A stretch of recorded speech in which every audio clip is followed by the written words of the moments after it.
새벽에 저희가 찬양하며 주께 기도하나이다. 주님, 저희가 평생 쌓아놓은 인간의 종교 이 바벨탑은 무너지게 하시며 예수 그리스도로만 쌓아진 믿음에 이르게 하소서. 주님, 저희를 긍휼히 여겨 주시옵소서. 평생 예수를 믿어도 변한 것이 없나이다. 그저 가려지고 덮여질 뿐입니다. 그리스도 예수 안에서만 새 사람을 만드시는 주여, 저희가 주의 복음의 광채 앞에 주님을 보게 하소서. 못 박히신 주를 볼 수 있는 기회 되게 하소서. 주의 말씀을 열어주소서. 저희의 마음을 열어 주의 말씀을 깨달아 알게 하소서. 주님만이 증거되게 하소서. 예수님의 이름으로 기도하였습니다. 하나님의 말씀은 우리가 이번 주에 보고 있는 베드로전서 1장입니다. 베드로전서 1장 2절을 읽겠습니다. 곧 하나님 아버지의 미리 하심을 따라 성령의 거룩하게 하심으로 순종함과 예수 그리스도의 핏부림을 얻기 위하여 택하심을 받은 자들에게 편지하노니 은혜와 평강이 너희에게 더욱 많을지어다. 아멘. 사도 베드로가 편지를 쓰는 대상이 하나님 아버지의 미리 아심을 따라서 성령의 거룩하게 하심으로 순종과 핏부림을 위하여 택하심을 받은 자들에게 편지하고 있습니다. 회개에 대한 단어는 여기에 없죠. 이미 이들은 회개의 복음 앞에 선 사람들이에요. 그래서 성령의 구별하심으로 말미암아 하나님 아버지의 미리 아심의 그 하나님 아버지의 주권, 그로 인하여 성령의 구별하심의 역사가 시작되어서 이제 예수 그리스도께 순종과 예수 그리스도의 핏부림을 얻게 된 택한 자들에게 편지하는 거예요. 이들은 이미 3절에 하나님 아버지를 찬송하면서 말하기를 하나님 아버지의 그 많으신 긍휼대로 예수 그리스도의 죽은 자 가운데서 부활하게 하심으로 말미암아 예수님을 무덤에서 다시 살게 하신 하나님께서 친히 예수 그리스도를 무덤에서 제3일에 다시 일으켰습니다. 이 사건이 창세기에 나오지 않은 창세기에 계획되고 예정된 죽은 자 가운데서 하나님의 아들 예수 그리스도를 부활하게 하심으로 새 창조를 일으켰습니다. 이 예수님의 부활이 새 창조입니다. 이 새 창조로 말미암아 예수 그리스도의 죽으심과 연합된 자마다 죽으심과 연합된 자는 자동적으로 예수님의 부활하심과 연합되어 거듭나게 하사 산 소망을 주셨다는 거예요. 당연히 썩지 않고 더럽지 않은 기업을 얻게 하십니다. 이 유업이란 단어가 가나안 땅에 들어갈 때만 하시는 말씀입니다. 광야에서는 이렇게 하지 않습니다. 애굽과 광야에서는 아직 일어나지 않았습니다. 약속은 받았지만 믿음을 화합지 아니하므로 그들은 약속을 얻지 못했습니다. 가나안 땅에 들어간 자, 광야 가운데 여호수아와 함께 새로 태어난 자들, 그들이 여호수아와 함께 건너갔습니다. 이것이 그리스도 예수 안에 들어간 자들입니다. 이것이 주님께서 하늘에 간직해 놓은 것이었습니다. 여기에 핏부림을 얻기 위하여 택하심을 받았다는 거예요. 이 사도 베드로가 베드로전서에 쓰는 것은 예수님이 마태복음 22장에 부르심을 입은 사람은 많지만 택하심을 입은 사람은 적으니라에 해당됩니다. 이것은 회개하지 아니하고는 부르심을 입은 자들이 회개해야지만 광야는 회개의 기회일 뿐입니다. 애굽을 나온 자, 세상을 버리고 세상을 예수의 피를 믿음으로 세상을 나온 자, 그들은 광야에서 회개할 기회를 얻습니다. 광야는 회개할 기회인 장소입니다. 그런 자들이 순종함과 핏부림을 얻기 위하여 된 사람들입니다. 핏부림을 위하여. 이것을 어제 우리는 좀 자세히 보았습니다. 이 핏부림을 얻는 것에 대해서 어제 레위기 13장을 우리가 읽었습니다. 찾아보겠습니다. 어제 읽은 레위기 14장에 나병 환자가 정결케 되는 날의 규례를 우리는 읽었습니다. 정결케 된 사람들은 단 한 종류뿐입니다. 나병 환자가 나을 수 있는 길은 없습니다. 그 길은 13장 12절입니다. 읽겠습니다. 제사장이 보기에 나병이 그 피부에 크게 발생하였을 때 그 환자의 머리부터 발끝까지 퍼졌으면 그가 진찰할 것이요. 나병이 과연 그의 전신에 퍼졌으면 그 환자를 정하다 할지니 다 희어진 자인즉 정하거니와. 특이한 규례죠. 레위기 13장에 나오는 나병 환자가 어떻게 부정한 나병 환자가 날 수 있는 길은 단 하나예요. 머리부터 발끝까지 퍼졌으면. 그렇게 되면은 제사장이 그를 보고 말합니다. 정하다라고 제사장이 선포한다는 거예요. 이것이 우리는 구원받을 길은 단 하나예요. 우리의 생각과 우리의 모든 도모가 주님이 지으신 것을 후회했을 때 노아만 알게 하셨던 그 말씀, 이 복음의 말씀. 나는 지은 걸 후회한다. 우리의 생각하는 모든 것이 주님은 지은 것을 후회한다는 거예요. 근데 그런 죄를 짓는 그들은 전혀 몰랐습니다. 주님이 보시는 것은 그 생각이었습니다. 이것을 깨닫는 것만이 주님이 우리에게 이 죄인을 정하다 말씀하십니다. 그것은 예수님이 회당에 왔을 때 이런 광경을 보게 됩니다. 주여 나를 긍휼히 여기소서. 모든 사람들이 아는 죄인이었습니다. 그런데 예수님은 그에게 말했어요. 나를 불쌍히 여기소서. 이렇게 말했을 때 그는 오늘 의롭다 하심을 얻었느니라 라는 말을 듣게 됩니다. 이것이 나병 환자가 제사장 앞에서 듣게 되는 말이에요. 그는 정하다 라는 말을 들었다는 거예요. 그렇게 돼서 이 나병 환자가 이제 정결케 되는 거 선언했고 정결하게 되는 날의 규례를 우리가 어제 읽었습니다. 레위기 14장 4절입니다. 읽겠습니다.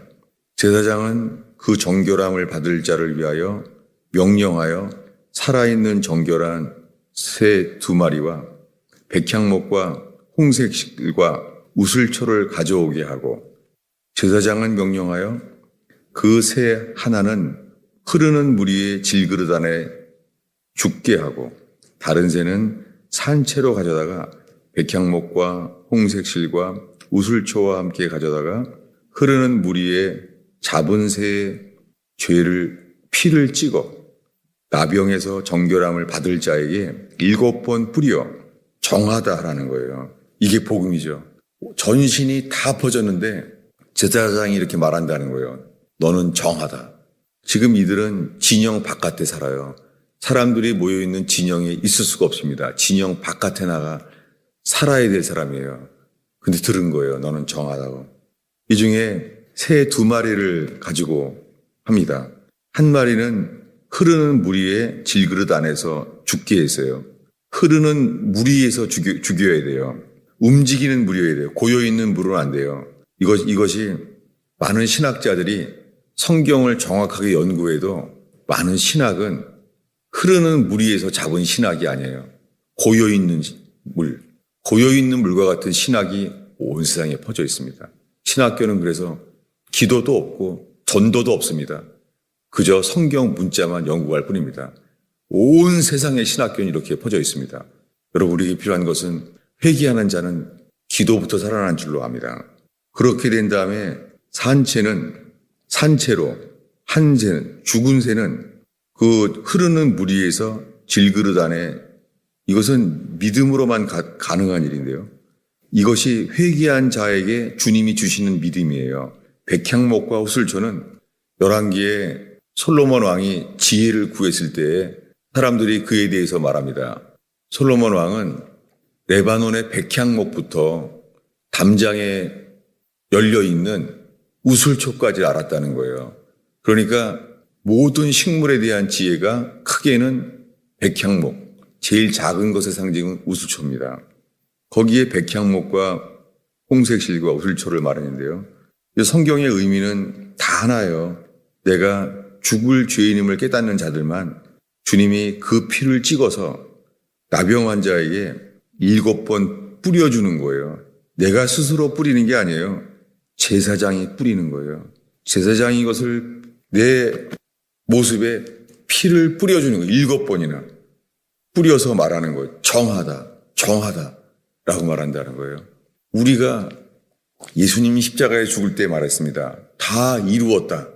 주님이 다 이루어 놓으셨지만 그렇다고 우리가 그때 똑같이 일어나지 않습니다. 이것이 예수님의 죽으심과 연합될 때에만 피의 효력이 우리에게 일어납니다. 지금 이 순간에 저는요, 이렇게 말할 수 있습니다. 저는 오늘 그 안과에 가서 마지막 시험을 해야 돼요. 저는 뇌출혈을 위해 시력 검사가 왼쪽 눈, 오른쪽 눈이 다 제로예요. 전 블라인드로 돼 있어요. 저는 빨리 운전면허를 받게 하려고 운전만 열심히 하면 되는 줄 알았어요. 어리석게. 근데 의사는 말했습니다. 운전을 한다고 되는 게 아니라 운전한다는 실력을 보인다고 되는 것이 아니라 시력 검사가 장님으로 되어 있기 때문에 운전면허를 줄 수 없다는 거예요. 제가 율법처럼 우긴 거죠. 저의 어리석음이었습니다. 그래서 오늘 오전에 저는 가요. 지금 시력 검사를 패스할 수 있는 길은 없습니다. 제가 갑자기 보일 리도 없고 주님이 살게 하신 것서 살 뿐이죠. 그런데도 육적으로는요. 새벽부터 주님 운전면허를 주세요. 그런 육적인 기도가 나오죠. 그런데 지금 말하시는 것은 새벽 기도를 왔을 때부터 이 육체는 운전면허에 대한 기도가 있죠. 그런데 제 속에 새벽에 너무 은혜를 받은 것은요. 주님 회개하여 거듭남을 얻게 해주세요. 회개하여 정말 새 사람 되게 해주세요. 새 사람으로 바꿔주시는 분은 당신뿐입니다. 이 절망 앞에서 제가 운전을 하지 못하게 될지라도 지금 제 속에 있는 것은 전적인 타락을 깨닫는 회개에 이르게 해주세요. 이거밖에 없습니다. 전 이 순간에 그렇게 연합되기를 바랍니다. 왜냐하면 이렇게 7번 피가 뿌려진 사람들은 이렇게 해요. 우리 14장 9절을 읽겠습니다. 8절부터 읽겠습니다. 계속. 정결함을 받는 자는 그의 옷을 빨고 머리털을 밀고 물로 몸을 씻을 것이라. 머리털을 밀라는 거예요. 그래서 계속 9절에 자세히 말합니다. 읽습니다. 7째 날에 그는 머리털을 밀고 머리털과 수염과 눈썹을 다 밀고 그의 옷을 빨고 몸을 물에 씻을 것이라. 그리하면 정하리라. 이미 앞에 13장에 제사장은 선포했어요. 정하다 했습니다. 문둥병자가 다 퍼져 있는데 선포했어요. 정하다. 근데 이렇게 된 다음에서야 그리하면 정하리라. 어떻게 정해집니까? 그가 회개해야 됩니다. 제사장은 선포했지만 회개해야지만 그리하면 정하리라. 이 일이 이루어집니다. 모든 머리털을 밀었다는 거예요. 이것은 이것과 같습니다. 욥기 1장 20절을 보겠습니다. 욥기에 자식이 다 죽었어요. 그리고 그의 와이프는 신앙을 비웃습니다. 근데 그의 욥의 행동은 이렇습니다. 욥기 1장 20절을 읽겠습니다. 자식이 다 죽었다는 말을 들은 이유입니다. 읽습니다. 욥이 일어나 겉옷을 찢고 머리털을 밀고 땅에 엎드려 경배하며 이렇게 말하는 거예요. 이것이 주님이 바라는 회개입니다. 겉옷을 찢고 자기의 머리털을 밀었어요. 그리고 말합니다. 알몸으로 쌓은즉 알몸으로 그리로 돌아갈지라. 주신이도 여호와여 거두신이도 여호와시니 여호와 이름이 찬송을 받을지어다. 이 욥은 이 고통 속에서 아직 정하다함을 얻지 못합니다. 그런데 친구들의 비방을 듣고 그런 끝에 주님은 자기 의를 드러낸 다음에 욥기 42장에 내가 전에는 귀로 듣기만 하였더니 이제는 주를 보나이다 할 때에 티끌과 재 가운데 회개하나이다. 그는 지금 자세가 겉옷을 찢고 머리털을 밀고 예배하며 회개합니다. 이렇게 시작된 회개가 주님은 친구들의 비방 가운데 자기 일을 드러나게 하시고 그제서야 주님은 스스로 티끌과 재 가운데 회개하게 인도하셨습니다.